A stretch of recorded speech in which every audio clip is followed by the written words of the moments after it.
Live from SABC studios in Auckland Park, Johannesburg, welcome to this week's last edition of The Watchdog. My name is Vuyo Mvoko and thank you for tuning in. Here's what we have in store for you tonight. All been hurt by what happened. And as said earlier, we've also been humiliated by what happened. We bring you the highs and lows as well as analysis of President Ramaphosa's evidence today before the Human Rights Commission. Ikona lento of losing hope and not believing in the system.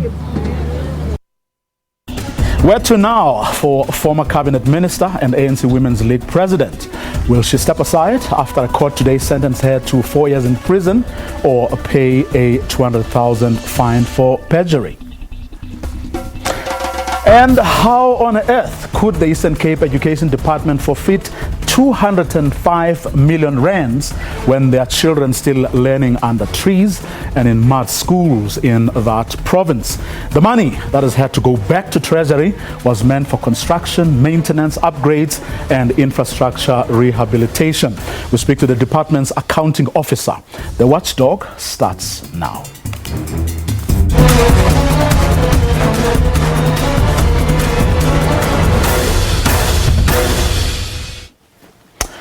President Cyril Ramaphosa says the 2021 July unrest is a humiliating event for the country.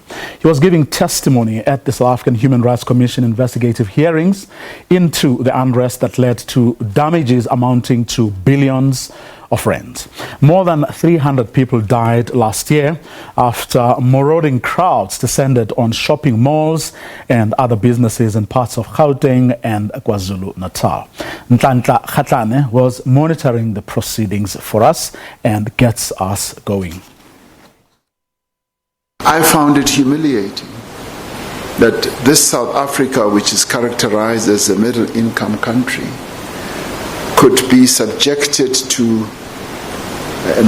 the type of unrest where poor people were thronging to the stores looking for food, looking for whatever goods they could get. So that too was an act of humiliation for us. President Cyril Ramaphosa before the South African Human Rights Commission. The president's first term has been marred with challenges from the state capture inquiry, the deadly COVID-19 pandemic and last year's July unrest. Ramaphosa says it was a humiliation and a sad reality to see the country in that state of chaos. He says instigators took advantage of the challenges that South Africans are facing. The instigators want to exploit their vulnerabilities. They then go and open up all these stores. And our people, because they are vulnerable, they are poor, then throng to these stores. And that in itself manifests itself in their humiliation. So they participate in their own humiliation because they cannot help it, because they are caught up in this maelstrom of poverty and inequality. The president testified that after the looting, he was troubled to see police officers going into people's homes to remove some of the looted goods and destroying them.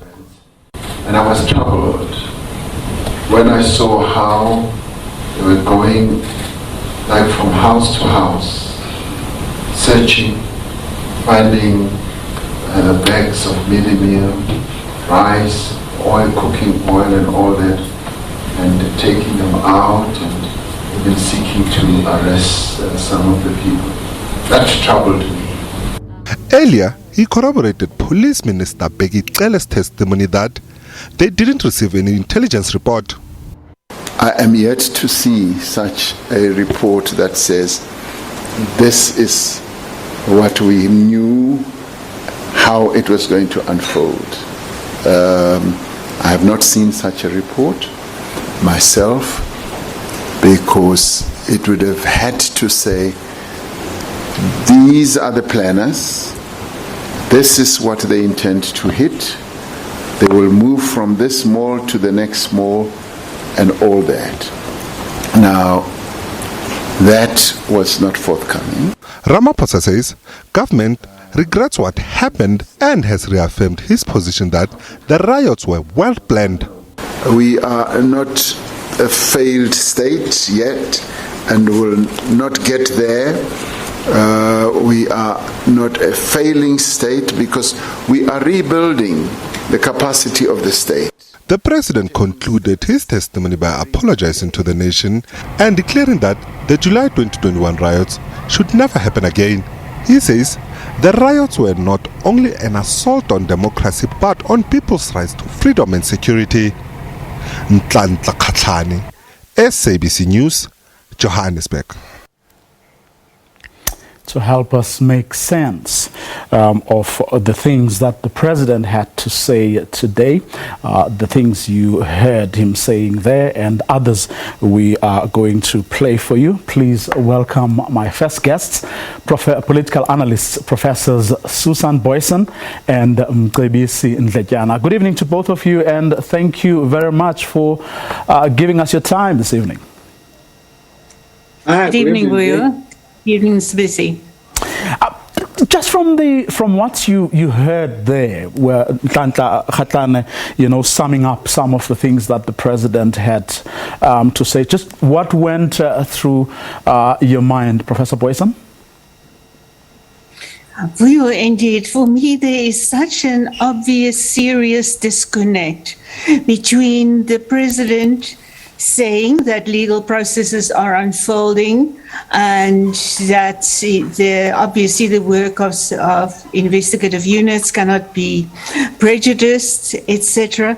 And yet he proclaims so much clarity on the exact causes and the aims and strategies of those who had been perpetrating it, and that there had been criminal elements in it too.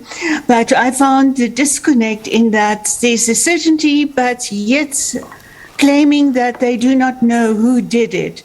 The whodunit is obviously such a big void in this whole explanation. And the obvious for me was also, we know that it is problems within the ANC and factionalism in the ANC. That is very obvious. That was also in an early political instigation that around it, very obvious. And yet the words the ANC and the ANC's problems and the ANC's factionalism did not come over the president's lips. So I think it was a carefully calibrated statement, but the one that leaves many questions unanswered about how prepared South Africa, for example, would be to prevent a recurrence of this. The president had named quite a few steps, I think about 10 of them, that are supposed to indicate that this will not happen again, or that all necessary measures are taken to try to prevent it.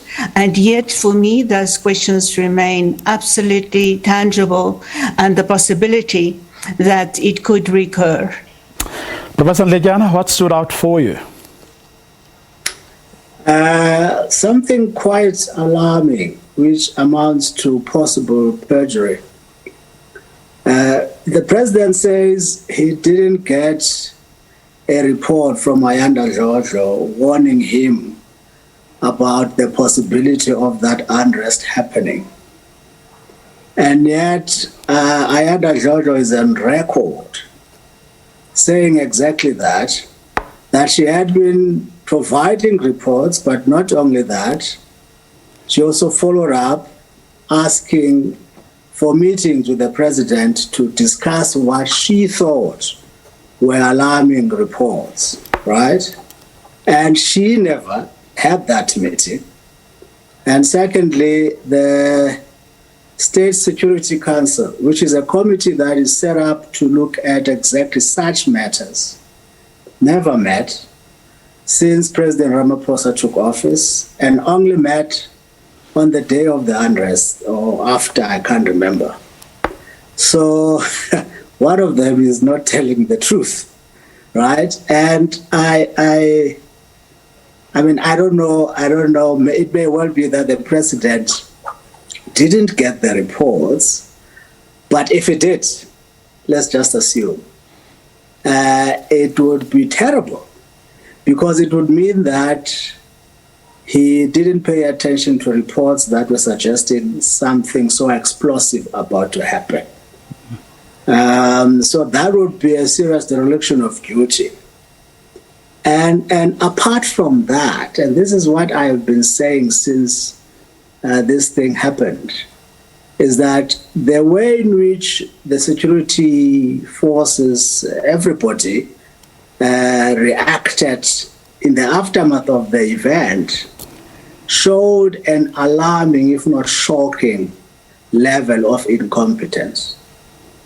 Especially because this committee, the Security State Council had not met when it was supposed to meet.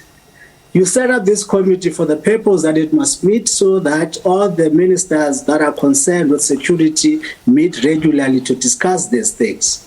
And the president is meant to receive intelligence on a daily basis and then assess this intelligence together with the rest of his ministers. That is why you have a state security ministry.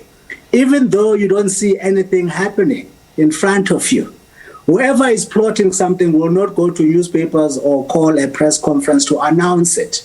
So you must always expect something like this, because that is why you have intelligence. Mm-hmm. So there are many things here for you, possible perjury, but a shocking level of incompetence in this government. And hopefully those things, while some of them have been addressed, but it's something I guess we have learned from. Well, listen to him being asked whether he was forewarned and what he had to say as an answer to that question.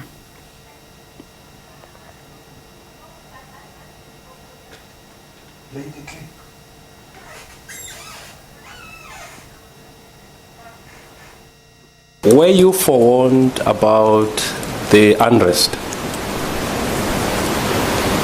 either from intelligence sources or from members of your cabinet? The events as they manifested themselves, and the scale and intensity and the ferocity was unforeseen. What we had gleaned from some of the reports was that there were protests, there were signs of unhappiness, particularly over the incarceration of former President Zuma, but none of what happened and ensued in the targeting of malls, infrastructure was foreseen. So that never surfaced in any of either the reports or the indications. So to paraphrase, so there were reports from which the president and the rest of cabinet gleaned something, but perhaps they were not as specific as he would have wanted them to be. He was not forewarned of the scale. Right? So I mean, this is just fanciful footwork, really, because we obviously, when you can't predict that instead of 5,000 you would have 20,000, but there would be sufficient indication to act on of an unrest, right? So you can't then not pay attention to that simply because they did not give you the specific detail that, by the way, it will take 3 days and they will go to F&B. They will, I mean, really now. So it's really fanciful footwork for you. The president simply dropped the ball. Professor Boyson? Yes, indeed. And I think President Ramaphosa, in his own words, actually, today at the Human Rights Commission, said that they had dropped the ball and they actually had failed the people. But it's very interesting, the limited accountability that the president assumes on behalf of his executive, where when the points of blame come, it is really against the perpetrators, those and the instigators, and yet, according to all evidence from the president here at the commission, these people are far from being identified. We know how little has been, how few have been identified, how limited all legal action and court appearances have been to date. So again, it's this disconnect that comes out. And absolutely, yes, I think the president plays with words there when he makes a difference between forewarned. He and his executive relevant ministers were forewarned, but not anticipated that scale. And therefore, yes, more should have been done because the volatility was well recognized. It was well recognized, I believe, in the run-up to the events that these were unusual situations prevailing politically.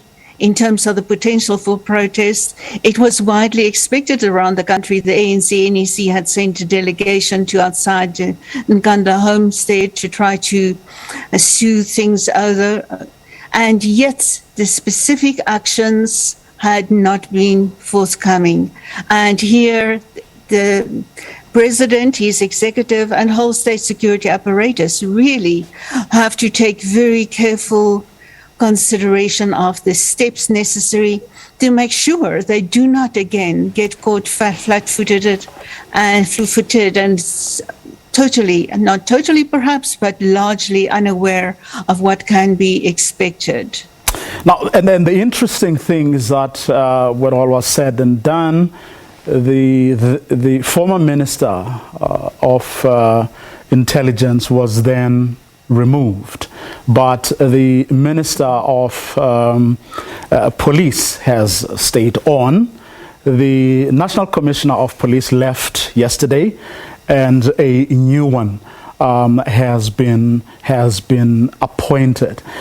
And speaking of that, the now departed National Police Commissioner, on this program several times, or a few times, he came here, but also when he appeared before the Human Rights Commission, complained, among other things, about the fact that he said there was no budget, and he had told his political principals, including the president, that the police were under-resourced. Take a listen to what the president had to say when he was asked about the police's budgetary problems and how they affected policing generally, but more specifically, their lack of responsiveness during this whole saga. The budgetary approvals would have come at a time that was way beyond the normal time. But more broadly, as you allude to 7.30, and the combination of poorly equipped police stations, this is a reality. For instance, when one inquired about the capacity of the police, even at the localized level, on things like one having personnel that are well versed and trained in public order policing, you found that they were not there at a police station. And consequently, they didn't have the equipment right there at the police station to be able to deal with situations of unrest and that could have been challenging. And that just sort of exacerbated the situation. But of course, the budgetary constraints would play a key role in all this, because the absence of the resources did not make it easy for each of the police stations to have, one, the trained personnel, two, the equipment that they needed to have. And this resulted in the police, as said in the report, being hugely overwhelmed. President again talking about the whole range of issues that are making the South African Police Service unable to do what they are constitutionally mandated to do, and things that cabinet should be sorting out instead of complaining about. Professor Ndlejana? Well, let's start with Minister Cele. Minister Cele is easily likable. He talks nicely, he's always available, he has a good sense of fashion, but one is not entirely sure about his competence, level of competence. And for me, the first sign that he might not necessarily be up to the job was when, after Robert McBride had been congratulated with doing a good job as director of IPAD. Because one of the problems we have with the police is corruption, we know that. And McBride was dealing with that, and everybody recognized that and wanted him to be reappointed into that position. And Parliament, I think, also commended McBride for a job well done. And yet, Minister Cele went ahead and said, no, he should not be appointed, and convinced Parliament. And the ANC, with their head mentality, simply went ahead and agreed with the minister. So then here's the question. In any other world, right, any other world, someone who does a good job is rewarded with a reappointment. You don't get dismissed for doing a good job. The only reason that he was not, I can think of, at least in the absence of a reasonable one, was that the good job that he was doing was bad news for other people. I don't know who these people are, but certainly they did not like the fact that he was doing a good job. So in a ministry that is riddled with corruption, and at the time you had Pashane and many others, Richard Mdluli, who were implicated in all sorts of corruption, and you have IPAD working hard to root out this corruption, to remove someone who was working at that problem was quite problematic. It then emerged later on that one of the cases that McBride was involved in had to do with the police trying to purchase a grabber, which is a surveillance instrument meant to eavesdrop into the ANC conferences. So McBride was removed for political reasons, possibly. And Cele was at the head of that. So, and lastly on this, last year, this does not have to do only with vans and petrol for police cars. It also has to do with intelligence, to pick up information so that you prepare in time. Last year, between March or June or whatever it is, the crime intelligence budget had not approved. The crime intelligence did not have a budget to spend. Cele refused to sign a budget for crime intelligence. I can't remember exactly what he said, but the point is he refused to sign off. So you tell me, I mean, what are his KPIs exactly? I don't know. It would be nice to get that kind of, in light of these problems. How then do you keep Cele there, remove Jojo, and reassign Mapisa Ngakula to Parliament? And Cele remains there going around making speeches. Professor Boyson? Yes, indeed. This all has the sound of political musical chairs, and we know from many past experiences that that really does not work. It doesn't. It does try to create the impression of taking action and extracting accountability if people are redeployed, new appointments made, etc. But we know it really smacks of action light, which is seemingly daunted by the prospect of touching on those exposed nerves of ANC internal contestations, and where factions, and they're not saying this particular instance, there were two factions. There are, of course, many variations of the factions nowadays, which makes political action and definitive political action even more difficult. So I think we see here a state operating on a basis of a governing political party that is too scared to act, that cannot dare to step too far out of line and take too strong a set of actions against those who have been perpetrating more than others, because it can really destabilize not just the party, but the state apparatus controlled by this very fragile party. And I think today's utterances are really symbols of that very fragile situation. And what's interesting both about, intelligence and police is that the president had something to and his cabinet had something to work from. Because if you remember what happened in Marikana, the commission, that looked into what actually happened there, at the end of the day came up with recommendations. And the people who have been involved, or who were involved in that process, have been complaining, about the fact that those recommendations have not been implemented or not implemented in full. Now, you go to the Mufamadi inquiry as well. Similar things happened.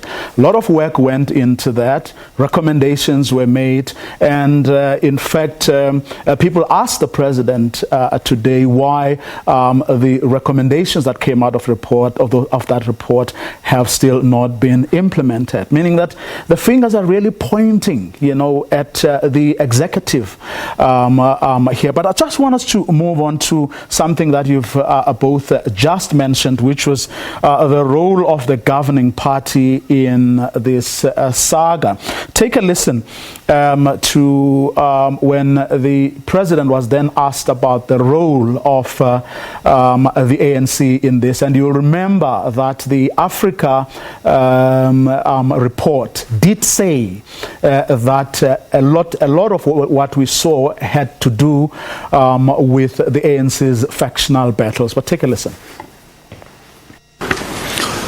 It has been suggested by the Africa report that factionalism within the governing party has had an impact on a number of things that have happened in the state. And that is what has been put forward. And the Mufamadi report also refers to factionalism within the state security apparatus. So these are challenges that we have to deal with. And some of those challenges are being addressed, and I can speak now with another hat on, if I'm allowed to do so, with wearing another hat as the leader of the governing party. These are some of the challenges and problems that we are dealing with.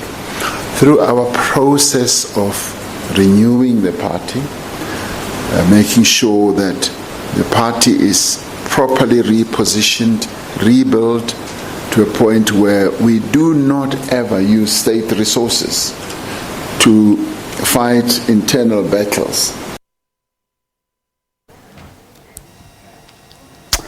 President, well, Prof, speaking of him wearing another hat and the repositioning of the ANC, there were scenes that played themselves out outside the Johannesburg Magistrates Court, well, in and outside, and this is where Magistrate Betty Kumalo sentenced former Social Development Minister Batabile Dlamini and ANC Women's League President to 4 years in prison or a fine of 200,000 rands. She was found guilty last month of lying under oath at the inquiry that was established by the Constitutional Court into her role in the 2017 social grants crisis. But take a listen to how that story panned out, and I want us in conclusion to link both these things as we end on that note of the role of the ANC's factionalism in destabilizing the state and the country. Celebratory scenes after Magistrate Betty Khumalo handed down this sentence to former Social Development Minister Batabile Dlamini. The accused is accordingly sentenced to a fine of 200,000 or 4 years imprisonment. Half of the sentence is suspended for a period of 5 years on condition that accused is not convicted of the offence of perjury and Section 38 of the Superior Court Act 10 of 2013. A sentence concluding a matter that has dragged for 4 years. The case relates to a testimony at an inquiry established by the Constitutional Court into her role in the 2017 social grant crisis. The inquiry, headed by Judge Bernard Ngwebe, investigated whether Dlamini should be held personally liable for the costs of the South African Social Security Agency debacle. The judge found that Dlamini had been evasive when questions were put to her during the inquiry, a finding that led to Dlamini's conviction of perjury last month. Ikona lento of losing hope and not believing in the system. Yesterday I had to talk to my kids and say, look, when you must respect your older sisters. Then kuluma as if izoboshwa. Kunama sentence are prescribed. God is great. But lobo bekungenziwa. Angimazi umagistrate. Imazi nje esasebenza kakhulu ngezinto zabantwana. Imazela kude futhi. Magistrate uyamazi uComrade wena. Angimazi but wenze inhliziyo yami yaba nethemba kakhulu kubantu besifazane. Ungishayile kakhulu comrades. Ungishayile yabona mangabe ushayiwe. But at the end wangenza nami ngayitshela ukuthi uma ngabe ngisuka lana I'm going to do my best, work hard and ensure that we have decisive women. The NEC's ANC is expected to meet to discuss Dlamini's fate over her conviction. According to the party's resolution, all party members facing criminal charges must step down pending the finalization of the cases. Those who fail to adhere face suspension. Despite having been charged and convicted, Dlamini has not vacated her position as the ANC Women's League president, and now an endorsement for a second term and a warning to the party's top officials. We want you to stand again as president of the ANC Women's League. Let Comrade Batabile stand for a second term. I say that to my fellow Comrade Paul Mashatile. I heard Comrade Paul pushing for Comrade Batabile to resign. I say to him, slow, my comrade. Yes. Don't get too excited. Yes. Listen to the voice of the people. Yes. Never put yourself above the people. Dlamini is expected to pay the remaining amount of the fine by the 29th of April this year, failing which a warrant will be issued for her arrest. Zoleka Kotashe, SABC News, Johannesburg. Well, Bros, the president in that previous insert was talking about the party repositioning itself. And here you have the ANC's suspended Secretary General, right behind Bathabile Dlamini, showing his support. And you have Ace Magashule's staunchest ally saying or suggesting that Bathabile Dlamini should or isn't going anywhere. And you have Bathabile herself not leaving it open to anyone's interpretation whether she's going to vacate her position as ANC Women's League, as it is required by the ANC's own resolutions under these circumstances. Professor Njayana? Yes. Well, Carl Niehaus, I'm not sure if one can take Carl Niehaus seriously. But doesn't it represent that voice or affection that we all know what it is about and what it seeks to do? Well, it does, but it is emblematic of how problematic that faction is, that they have lost all sense of right and wrong. Everything goes for them. And you would expect Carl to do that. I mean, these are people who are hitting back at the ANC for flashing them out. And you would expect Ace Magashule also to say the kind of things that he said. But I was partly impressed, though, Vuyo, notwithstanding her company, Bathabile Dlamini was kind of complimentary of the judgment. It was harsh but fair. That's what she said.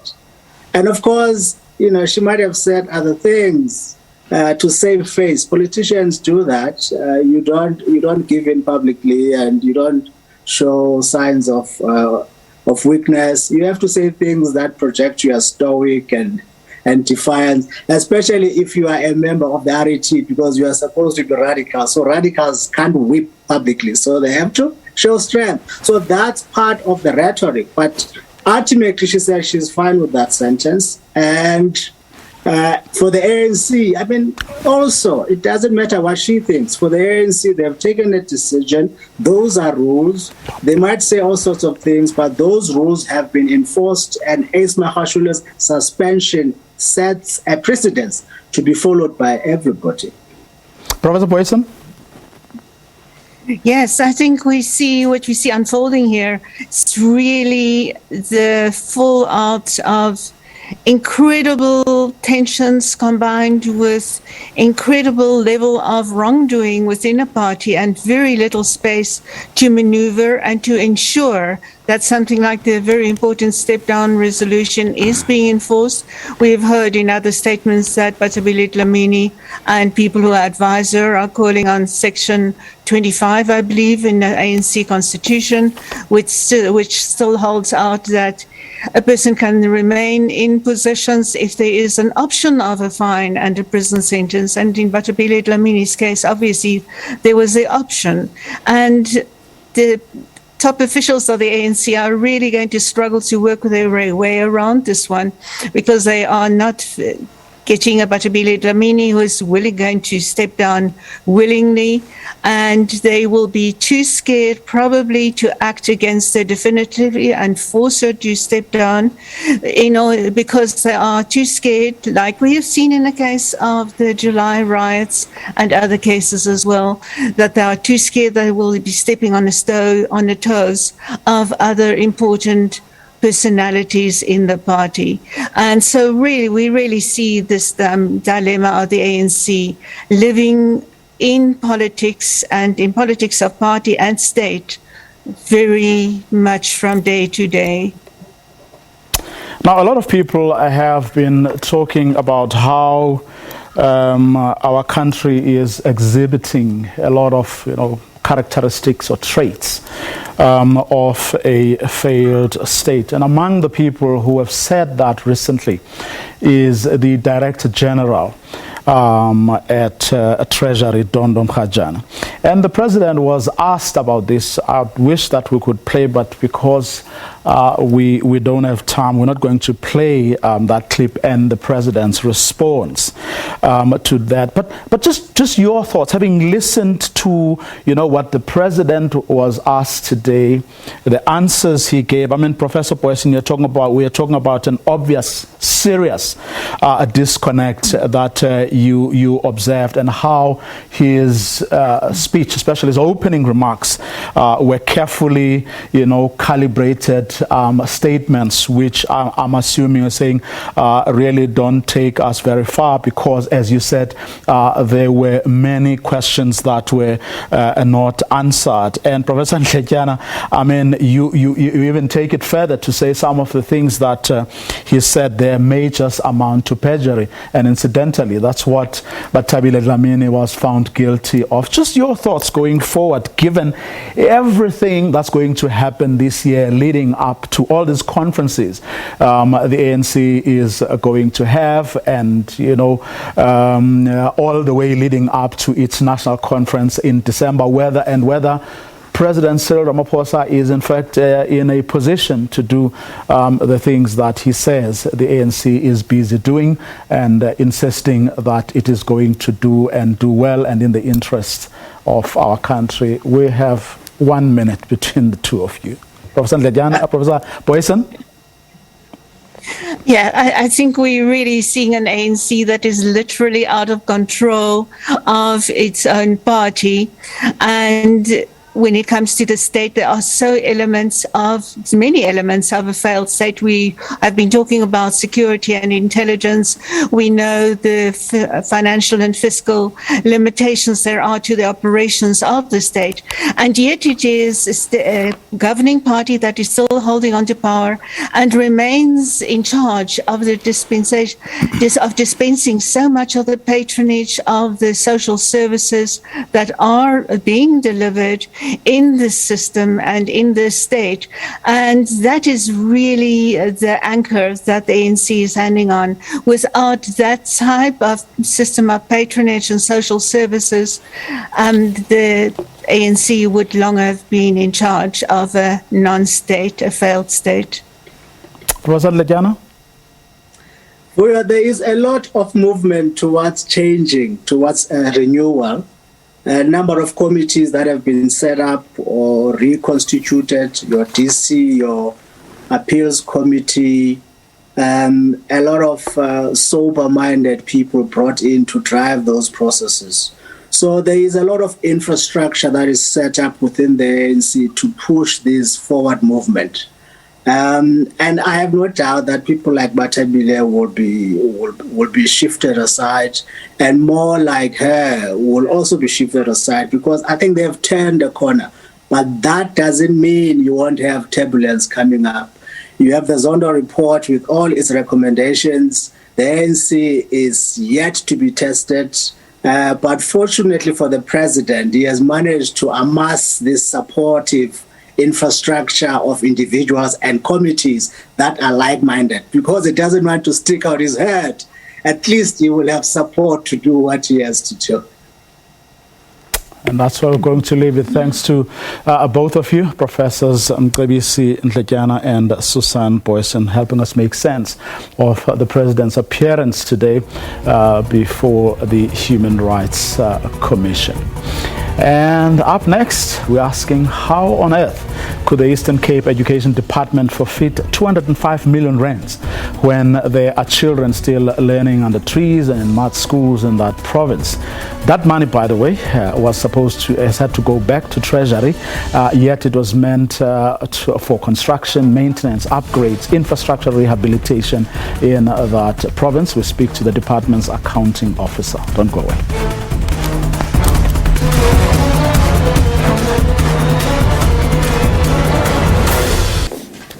Welcome back, and thank you for staying with us. Well, 205 million rands. That's the amount of money the Provincial Education Department in the Eastern Cape has had to take back to Treasury. They couldn't spend that money, yet it was meant for construction, maintenance, upgrades, and infrastructure rehabilitation. Well, the department's accounting officer, the head of department, Dr. Mbude, is here with us this evening. Now, you came to Johannesburg for something else, and I took this opportunity when I called you. You are already in Johannesburg. Tell us, I mean, people are finding it, and I remember when I read this story last week and tried to get hold of the department, it just sounded so ridiculous. Yes, I'm here for the ECD function shift today with the Minister of both Education and the Department of Social Development. It's the 1st of April today. Finally, that function was handed over to Education nationally, so we are here as accounting officers for that. So I said yes to this opportunity because it needs to be explained to the public. I must correct this, that the money was not given to the department. It's not money that could not be spent. The Division of Revenue Act, the DORA, says the infrastructure grant, once you are unable to spend what you have, any other installment that's supposed to come afterwards is withheld. So the explanation that the money was not spent in the Eastern Cape is not correct. Okay, maybe technically, in other words, the money was not in your bank account. The money did not come for all intents and purposes. Yes. That's money you were given, and I mean, that's money you had access to. That's money you should have used, but didn't use. No, I must repeat this. That last installment was not given to the province because the money that was given by the National Department was not spent to 100% by nearing the end of the last quarter.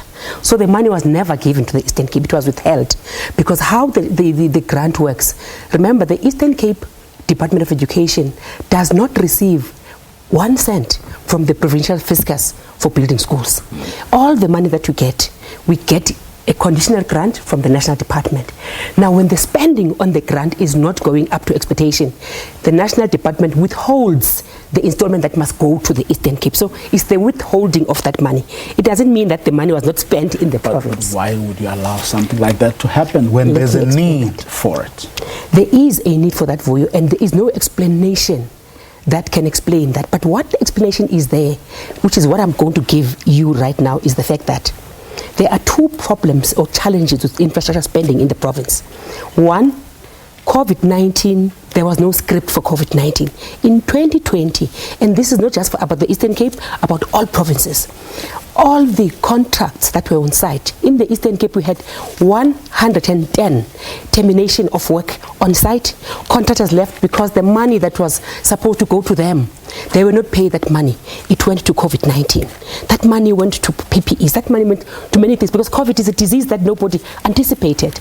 So because those projects did not happen, for you to get that spending going, you need to submit an invoice.